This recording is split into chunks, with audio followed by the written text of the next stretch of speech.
THN news. वफ़ाक़ी सरकार पारां तेल जा अघ वधाइण बैदि वघड़ ऐं भरपासे जे इलाइक़े में महांगाई जो जिन बेकाबू थी बोतल मां ॿाहिरि निकिरी आयो।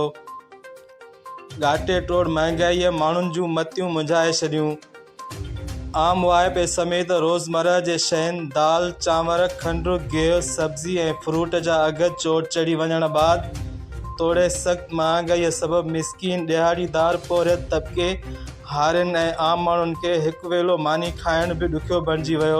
रोज़ानो 500 खां 600 कमाईंदड़ दिहाड़ीदार मज़दूर तबिके जा माण्हू महांगाई जे घाड़े में पीड़जंदड़ वॻण वासियुनि चयो त वफ़ाक़ी सरकार तोड़े सिंध सरकार महांगाईअ जे अज़ाब में घारींदड़ गरीब मिस्कीन दिहाड़ीदार हारी तबिके खे हिन वक़्त ताईं को बि रिलीफ नाहे ॾेई सघी। वफ़ाक़ी सरकार तोड़े सिंध सरकार महांगाई घटाइण ऐं ग़रीबनि खे रिलीफ ॾियण जूं सिर्फ़ ॻाल्हियूं करे रही आहे। वॻण वासियुनि वफ़ाक़ी सरकार तोड़े सिंध हुकूमत खां मुतालबो कयो त महांगाईअ ते कंट्रोल करे ग़रीब आवाम खे जीअण जो हक़ ॾिनो वञे।